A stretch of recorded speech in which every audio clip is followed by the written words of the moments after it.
Todos los libros, El Libro, un programa de Radio SOGEM sobre autores y más autores, conducido por Ulises Paniagua. Bienvenidos.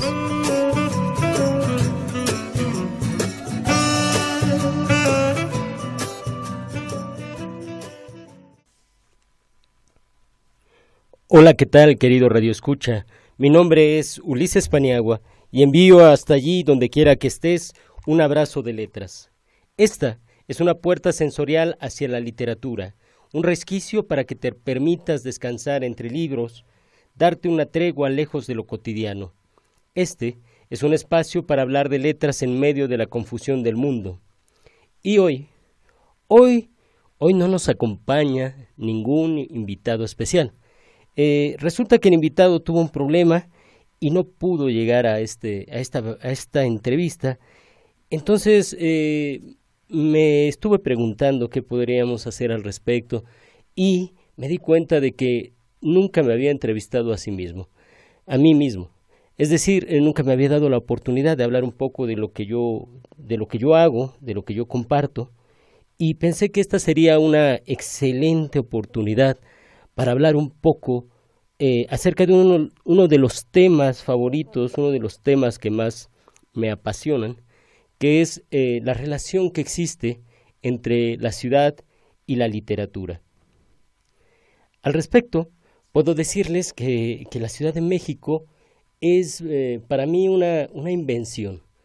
Es decir, todas las ciudades que vivimos, todos los barrios que habitamos, existen físicamente, existen ahí siempre está el poste de la luz, la tienda de abarrotes, pero también existe este fabuloso mundo que reside en nuestra imaginación, donde como habitantes pensamos en leyendas, pensamos en historias urbanas, en esos amoríos fallidos, en cantidad de cosas que podemos pensar. Entonces, quisiera yo presentar este programa con un pequeño texto que escribí al respecto, que se llama La ciudad fabulada. Es poesía en prosa y dice así: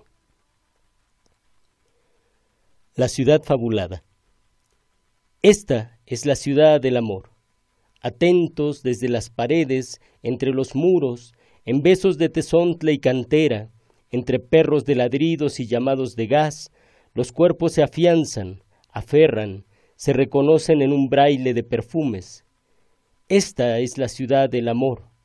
Todos son brazos desnudos, piernas desnudas, corazones que buscan despojarse de sus ropas. Las caricias se propagan en onda, en frecuencia modulada, hace calor en la médula de lo vivo. Todos se derrumban sobre sí y sobre otros, encima y debajo y en medio de otras, entre lagartonas, machos mínimos, nocturnos, los libres, los diversos, ñoños o hippies o hipster, los metaleros o los amantes del blues, las podadoras de misterios, entre misóginos intelectuales y feminazis, entre los que se extrañan o refugian del aullido, los que muerden con ansia, en jardines ahuehuetados y floridos espinajosos.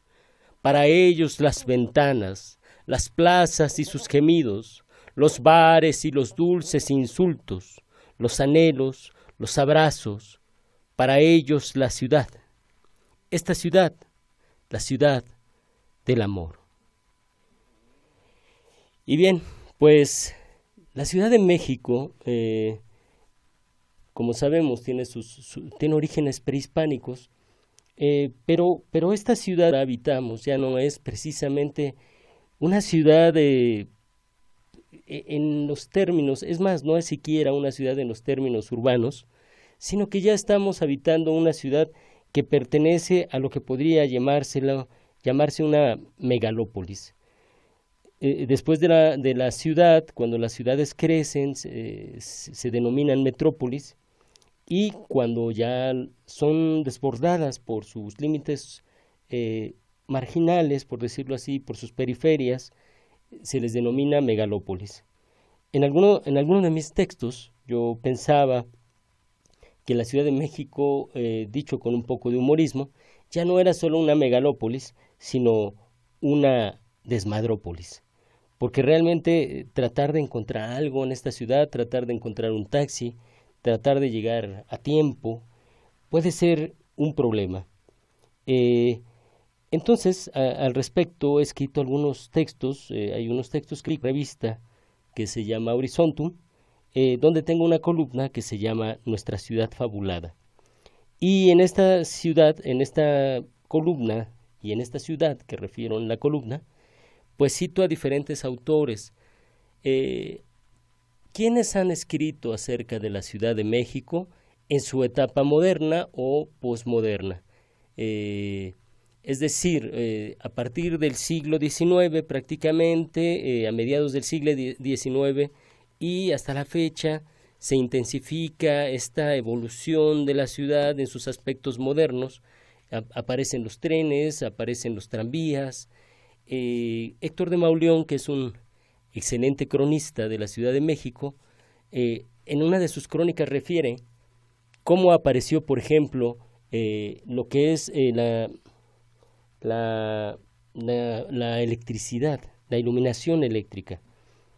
Originalmente la Ciudad de México se iluminaba pues por medio de velas, si bien iba por medio de antorchas que se ponían en las calles, o después se inventaron un poco después los faroles, pero estos faroles solo eran iluminados con el fuego, ¿no? Se encendían por medio de lumbre.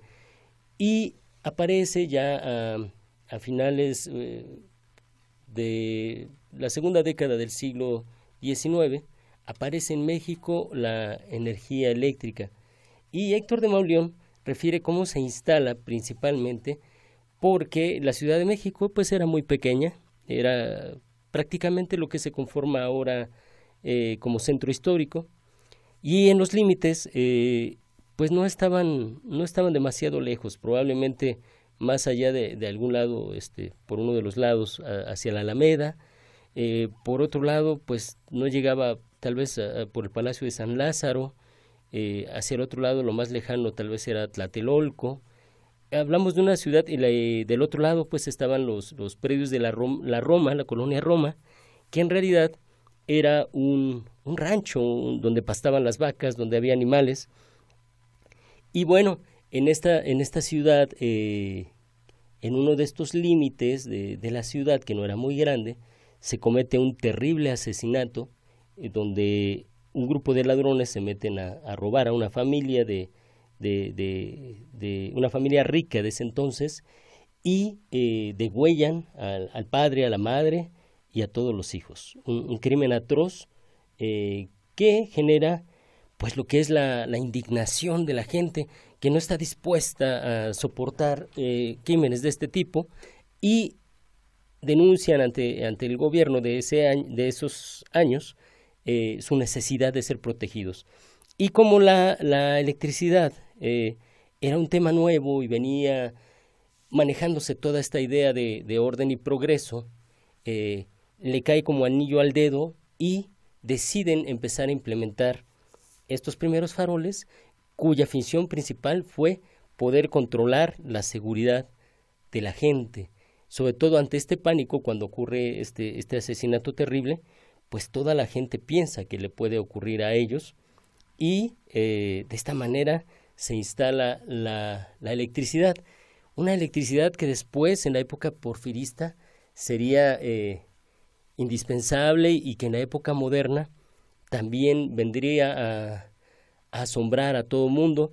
Hay fotografías donde podemos ver, por ejemplo, por ahí de los años 40, 30, la catedral metropolitana totalmente rodeada por una iluminación, como estas series de Navidad, estas series de focos alrededor de toda la catedral, y es una vista impactante realmente. Entonces, la electricidad vino a hacer grandes cambios.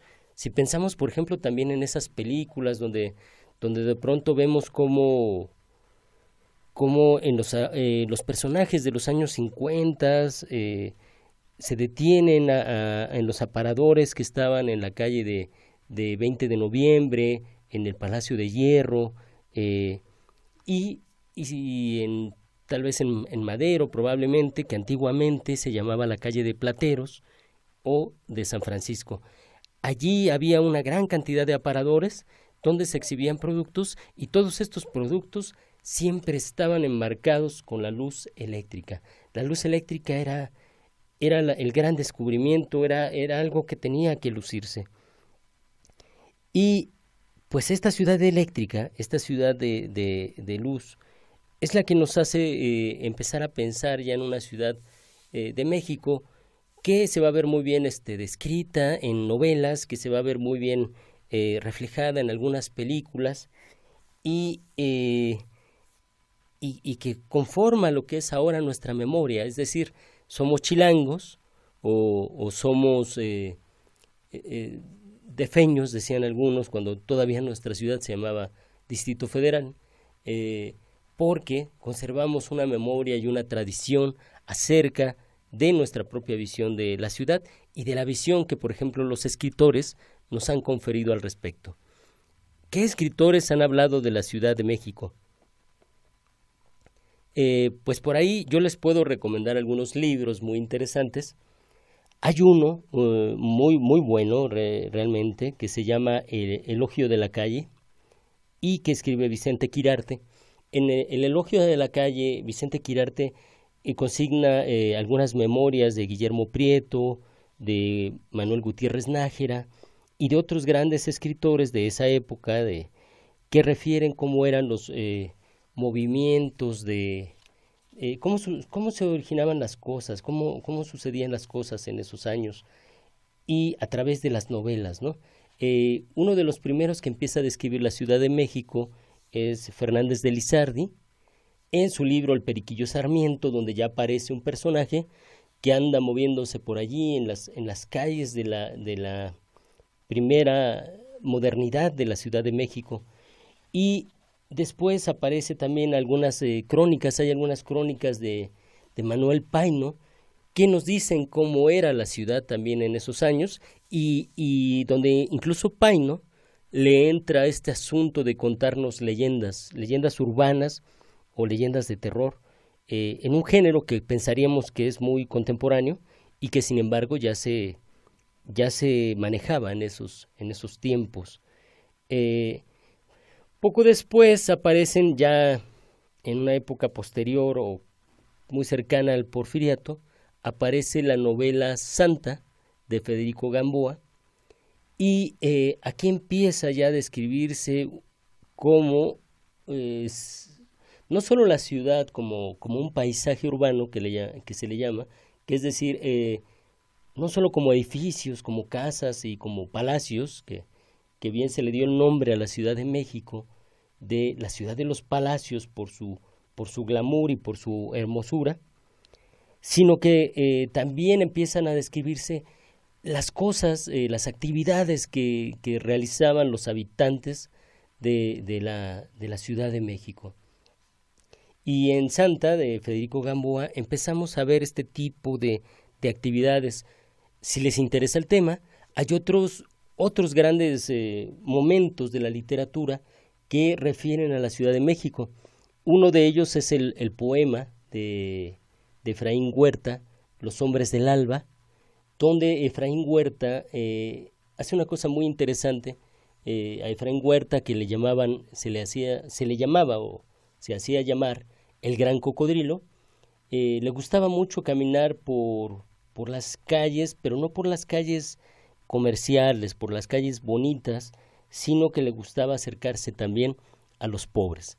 Y Efraín Huerta, cuando se acerca a estos barrios desolados, proletarios, descubre una serie de personajes interesantísimos, obreros, cargadores, prostitutas, todos aquellos personajes que no eran moral o socialmente aceptados por una sociedad, por una comunidad principalmente de moral pues casi porfirista, conservadora, y Efraín Huerta nos describe en Los Hombres del Alba esta serie de personajes, los vuelve visibles.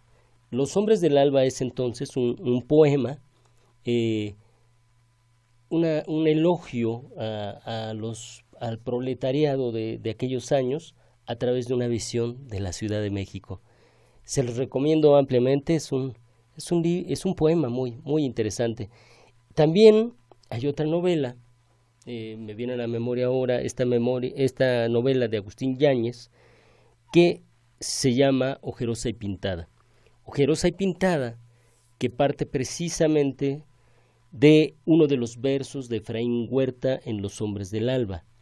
En este poema que refería de Huerta, Huerta compara de pronto a la Ciudad de México, la nombra ojerosa y pintada, como una metáfora de esta otra parte, que también la Ciudad de México es bellísima, pero también de esta parte donde la Ciudad de México también de pronto puede ser muy clandestina.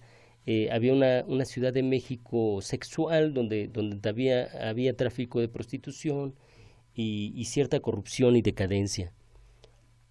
Entonces, Huerta la compara de cierta forma con una mujer de la vida fácil y le da el título de Ojerosa y Pintada, que es el mismo título que retoma Agustín Yáñez para hacer una novela excelente donde vemos pues cómo ocurren las cosas. Hay un taxista, por ejemplo, que cuando está dando su rondín hace que suba un niño y le da un ride, ¿no? Un raite dirían por ahí algunos, para que vaya al centro histórico. Era un mundo en el que el taxista podría darte un aventón sin necesidad de tener que cobrarte, ¿no? Hablamos de otro tipo de ciudad. Y todo eso pues, es posible verlo a través de las historias que conforman estos personajes. Bueno, yo voy a hacer una pequeña pausa para leerles un fragmento que está más estructurado precisamente de este tipo de circunstancias, de este tipo de literatura que nos habla de la Ciudad de México y que da pie a mi columna en la revista que le comentaba. Este artículo se llama Nuestra Ciudad Fabulada y lamentablemente como no tenemos un invitado y no puedo tener una interrelación, pues trato de hacerlo un poco más dinámico, espero que no resulte sumamente aburrido. Esto es Nuestra Ciudad Fabulada. La Ciudad de México guarda memorias asombrosas. Aquí lo posible y lo imposible conviven cada día sin mayores miramientos. No es gratuito que escritores y artistas nacionales y extranjeros se hayan interesado en ella durante siglos. La capital del país ha servido como fuente de bellos y oscuros imaginarios desde la mitología prehispánica que narra la historia de un águila devorando un animal sobre una nopalera. Se cree que originalmente se trataba de un pez, pero tal símbolo no alcanzaba a cumplir la idea católica del bien derrotando al mal, pasando por las crónicas de Bernal Díaz del Castillo, de una Tenochtitlan que se divisaba más esplendorosa que Venecia, desde lo alto de los volcanes hasta los fantásticos escritos de Alexander von Humboldt, que veía en la Nueva España un cuerno de la abundancia. Plumas talentosas como Carlos Fuentes, La región más transparente, Agustín Yáñez, Ojerosa y Pintada, y Efraín Huerta, Los hombres del alba, trataron tanto la visión cosmopolita como su contraparte obrera y barrial.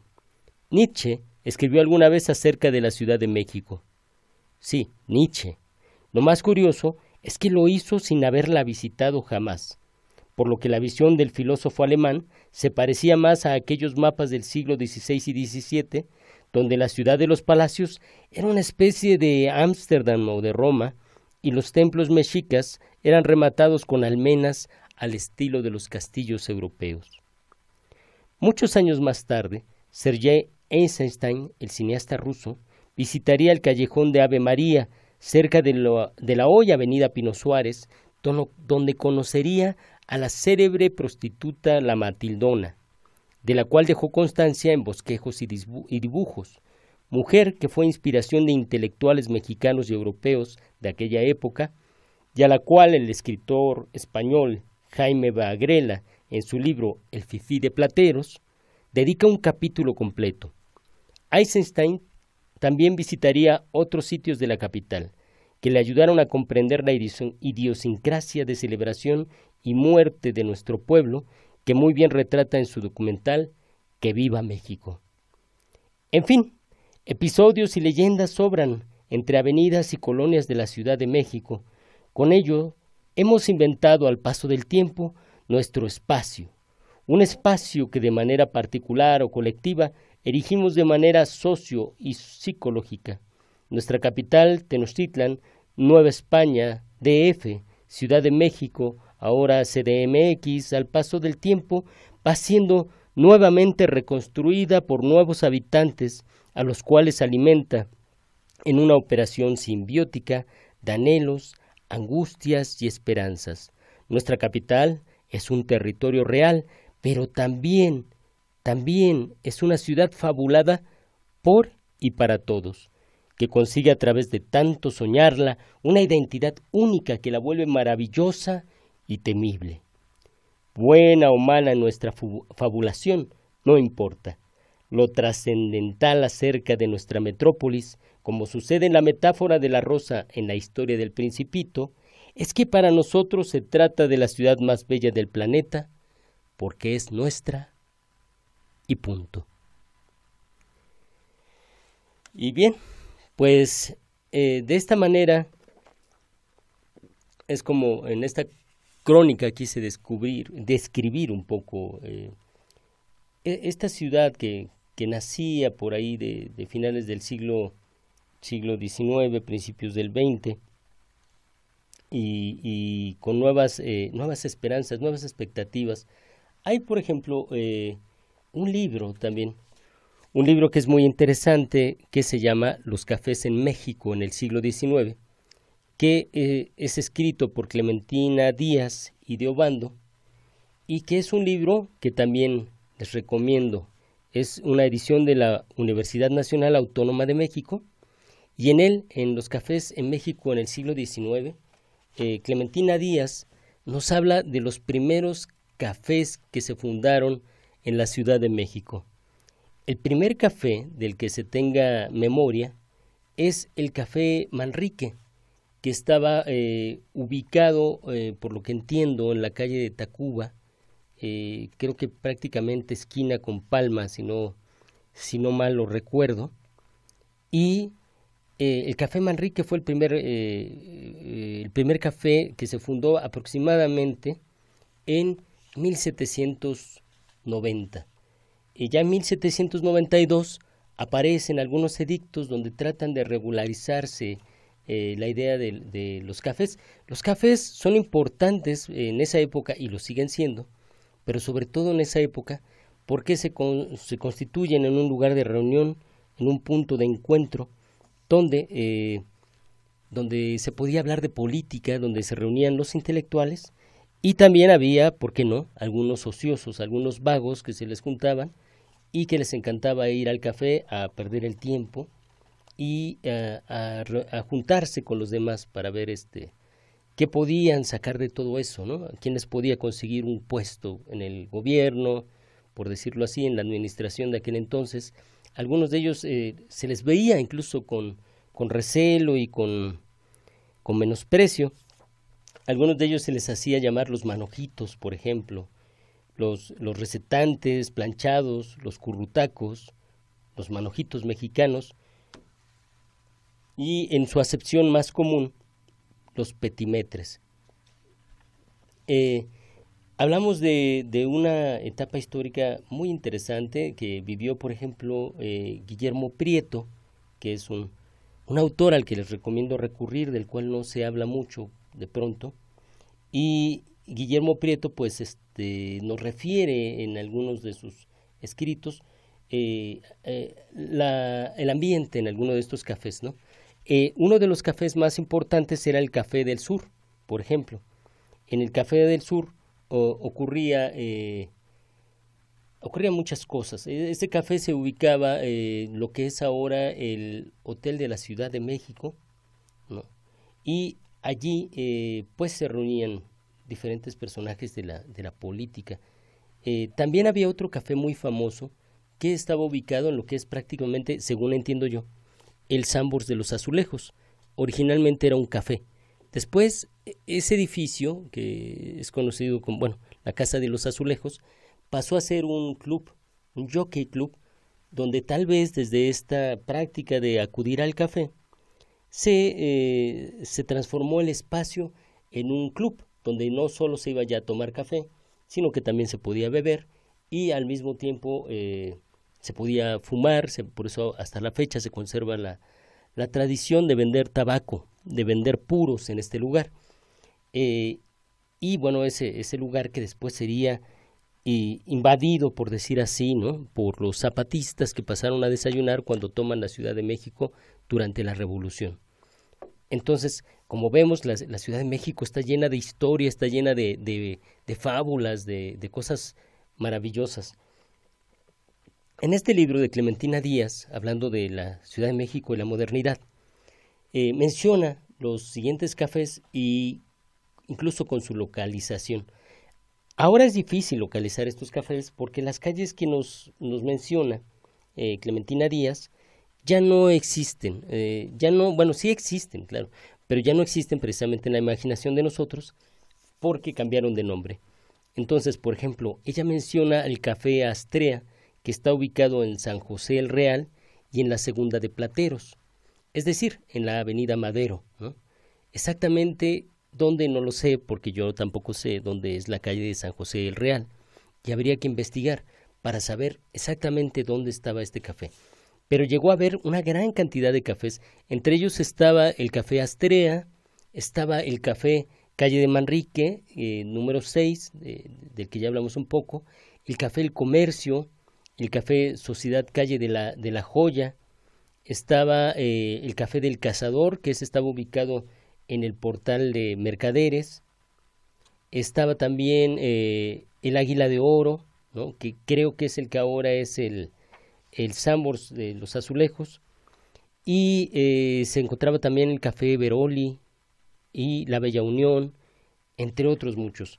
Manuel Paino, en su ya mencionada novela El Fistol del Diablo, escrita entre 1845 y 1846, o más bien publicada en esos años, utiliza como uno de los escenarios de la acción el Café del Progreso, y aún dio este nombre al capítulo 7 de su novela.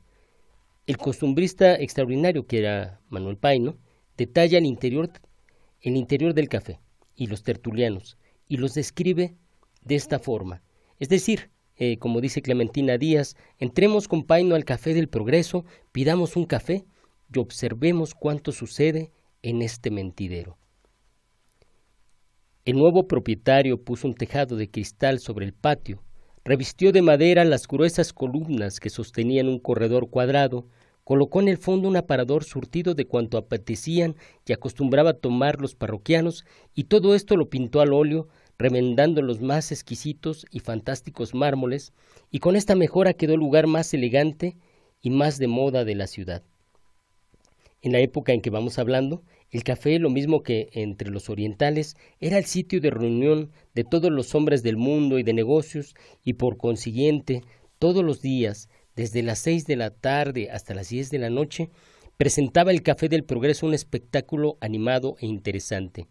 En uno de los salones se jugaba partidas de billar, no como quien dice por chambones, que trataban de hacer hora de que comenzase el teatro, sino por lo que podríamos llamar profesores, que repetían sin soltar el taco hasta 800 y 1000 rayas. Como las partidas eran sostenidas por 2 jugadores de billar igualmente hábiles, las apuestas eran considerables, la atención profunda, el silencio completo durante las jugadas y las jugadas mismas tan varias e interesantes que absorbían la atención de los espectadores. Las mesas redondas de mármol que ocupaban el gran salón estaban todas llenas de grupos. Un par de viejos meditabundos con una mano en la mejilla y la otra enarbolada para tomar una pieza del ajedrez sin atreverse a mudarla definitivamente, permanecían horas enteras rodeados de otros concurrentes que igualmente silenciosos no quitaban tampoco la vista del tablero. Otro grupo era exclusivamente de fumadores y noticiosos. Era aquello una verdadera cátedra de crédito público y de política revolucionaria, Entre la nube de humo que envolvía a aquellos calaveras, volaba la reputación del coronel que había abandonado su cuerpo en la última campaña, la del ministro de Hacienda, que acababa de estrenar una caleza con 2 frisones tordillos, la del empleado que compraba los recibos de las viudas para hacérselos pagar íntegramente en la siguiente semana, la de la muchacha que iba a la comisaría los días de trabajo a recibir 2 pesos de prorrateo, y los domingos salía a la misa de 9 de San Juan de la penitenciaría con traje de a 100 pesos. En una palabra, para saber la vida y milagros de toda la clase media y aún de la aristocrática de México, no había más que ir por un par de horas a la tertulia del Progreso. Es verdad que a las 9 de la noche era menester separarse mareado y confundido, cerciorado de que la fidelidad de las casadas es una teoría, la castidad de las doncellas un problema, el valor de los militares una quimera y la honradez de los empleados públicos una adivinanza, una charada. Verdad es que ni los mismos tertulianos se perdonaban ni dejaban de hacerse sus mutuos cumplimientos. Esto es lo que refiere Manuel Paino en su novela El Fistol del Diablo. Y bien, ha llegado el momento de una pequeña pausa, porque ya basta de tanto hablar y con una sola voz, que es la mía, para dar paso al delicioso lenguaje de la música. Los invito a deleitar los oídos con un poco de blues, pero este blues es un blues muy particular, porque es un blues que se acerca de pronto a la poesía, a la palabra y principalmente a una cierta poesía que como viene de esa tradición de Efraín Huerta, piensa un poco por un momento en la parte proletaria de la ciudad. Esto viene en un disco que se llama Clandestinos y Nocturnos y nos estamos refiriendo al track número 6 del disco, que se llama El Blues de la Desolación, cuyo poema y voz y principal es de Juan Carlos Castrillón y la Decena Trágica, con guitarras de Rubén Báez y coros de Luna Bisueto. Esto es El Blues de la Desolación. Escuchemos.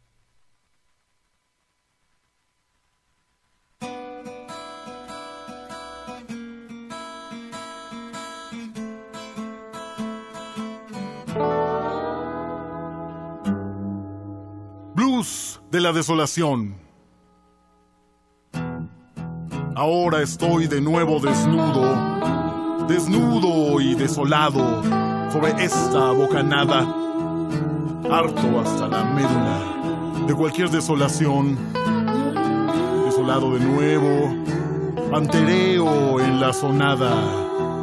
El techo del hotel relincha en el 1000º intento por ser domesticado. Nuevamente desnudo hasta la célula. La ventana cosquillea, interrumpe la consigna.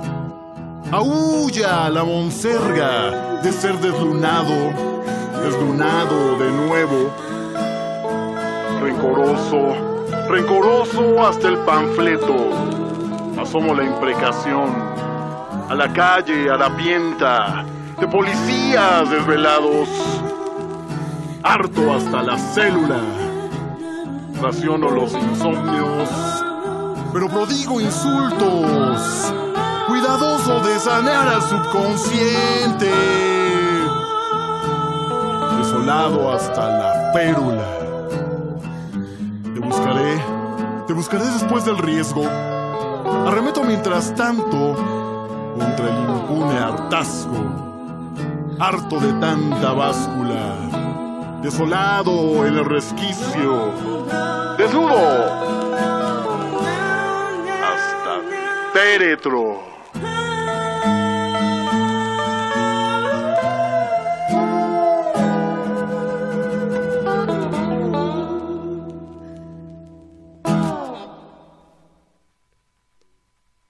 Bueno, pues bien, eso que escuchamos fue a Juan Carlos Castrillón y su Decena Trágica con el Blues de la Desolación. Prosiguiendo con este tema del día de hoy, que es este este espectáculo que es la Ciudad de México. Ya hablamos de cafés, ya hablamos un poco de la luz eléctrica, cómo llega la modernidad a la Ciudad de México, ya hablamos de la literatura que empieza a escribirse sobre la Ciudad de México hasta llegar a la obra que es cumbre, que es icónica, que muchos reconocen como pues prácticamente el símbolo de la Ciudad de México, de la ciudad moderna, que es la región más transparente de Carlos Fuentes, donde él intenta retomar alguna idea de otras novelas, por ejemplo de Alexander Alexanderplatz, que es una novela alemana, y de Manhattan Transfer de John Dos Passos, donde se trata de capturar a la ciudad como una totalidad. Pero bueno, también la ciudad, como ya mencionamos, era espectáculo, había teatro, había cines. Al principio, uno de los primeros cines, la primera función de cine se da también en la calle de Madero, que era antigua Plateros, en una droguería, es decir, en una especie de farmacia. Hay una especie de sótano, a alguien se le ocurre inaugurar ahí, dar la primera función de cine, que era todo un espectáculo. La gente veía el proyectado un tren llegando a la estación y salía corriendo porque pensaba que el tren se le venía encima. Eso para imaginar el asombro que producía la modernidad en aquellos años. También, por ejemplo, tenemos esta otra visión, por ejemplo, de las cantinas, ¿no? ¿Qué hay acerca de las cantinas que también conformaron parte del imaginario de la Ciudad de México y que son importantes para muchos? Hay un libro de Armando Jiménez, un autor que se llama Armando Jiménez, y hay un libro que se llama Lugares de gozo, retozo, ahogo y desahogo en la Ciudad de México, donde nos habla prácticamente de todo el desarrollo de las cantinas y los bares para aquellos que les gusten las copas y quieren saber dónde se tomó la primera cerveza, dónde se bebía vino, a dónde se acudía en esos años para beber un poco de alcohol. Entonces, retomando estas columnas que he tenido oportunidad de escribir en la revista Horizontum, procedo a leer este artículo, que es con el que cierro este programa, que se llama Cantinas y bares de la Ciudad de México. Otra cantina destacada del centro, en las que menciona Armando Jiménez en su libro Lugares de gozo, retozo, ahogo y desahogo en la Ciudad de México, es la Castellana, que contaba con reservados. Se localizaba y aún se localiza en la esquina de Antonio Caso e Insurgentes. Es un lugar interesante, ya que a él acudían, por su carácter silencioso, personajes de la cultura como el escritor y periodista Renato Leduc y el compositor Álvaro Carrillo, quien escribió Sabor a mí, La mentira, aunque también era frecuentada por personajes siniestros, que compositores y escritores roían, como el abogado Bernabé Jurado, mafioso que contó con más de medio centenar de amantes, cuya esposa se suicidó, suerte que corrió también el oscuro Leguleyo. La Jalisciense no se hallaba en el centro de la ciudad, pero me pareció adecuado incluirla en la lista de esta columna, por su antigüedad y por su vínculo cultural con el centro de la urbe. Estaba y está aún ubicada en el antiguo pueblo de Tlalpan, en medio de extensos terrenos que pertenecieron originalmente a Carlota Amalia de Habsburgo. A ella acudía el poeta y periodista Manuel Gutiérrez Nájera, quien visitaba temprano este negocio cuando había poca clientela para leer el periódico y escribir. Después se dirigía al Jockey Club en la Casa de los Azulejos. El Nivel, una de las más famosas cantinas de talla nacional, se localizaba en una esquina del Zócalo capitalino. Tomó su nombre del monumento a un costado de catedral, erigido en 1879 para medir el crecimiento de las aguas después de una terrible inundación acontecida a inicios del siglo XIX.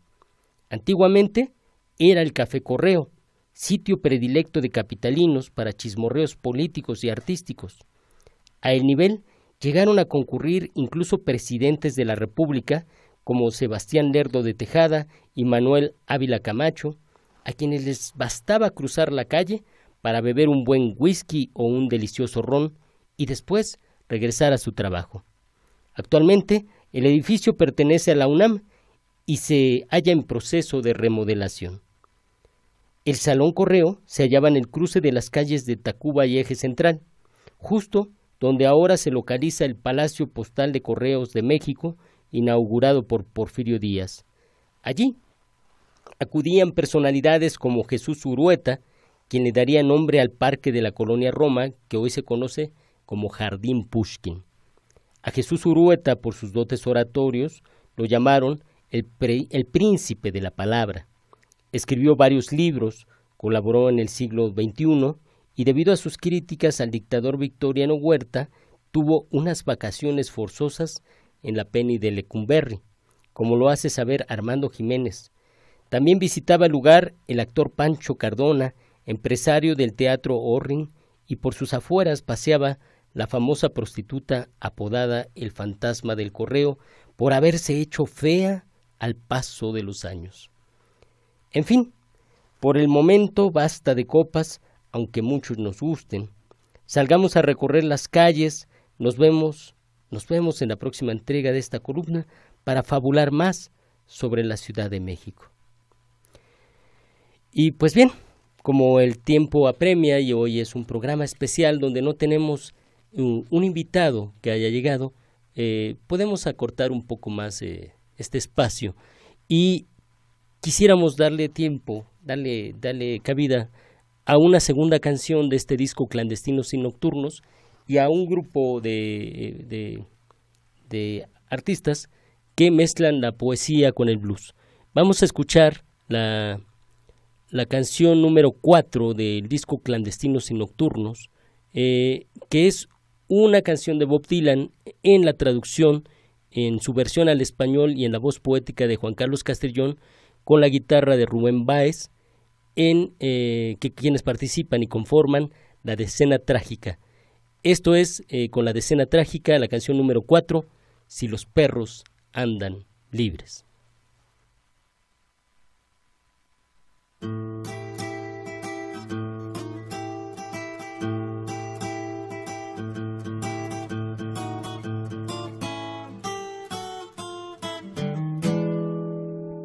Si los perros andan libres.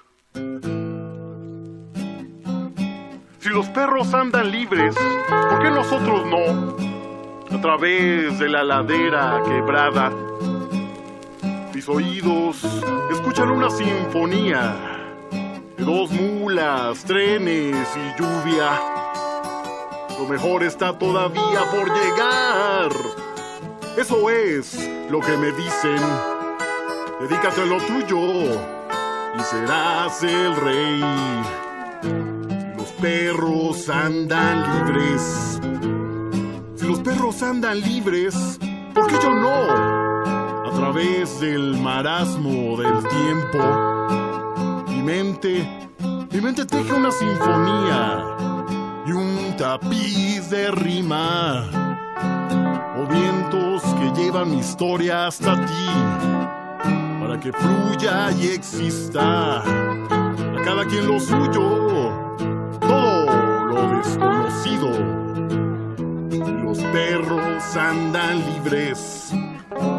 Si los perros andan libres, entonces lo que debe de ser, deberá de ser, y eso es todo. El amor verdadero puede hacer que una hoja de lluvia se levante alta y fuerte, en armonía con el océano cósmico. El amor verdadero no necesita compañía. Puede curar el alma y puede llenarla. Y los perros andan libres. ¿Por qué tú no, señor Obama?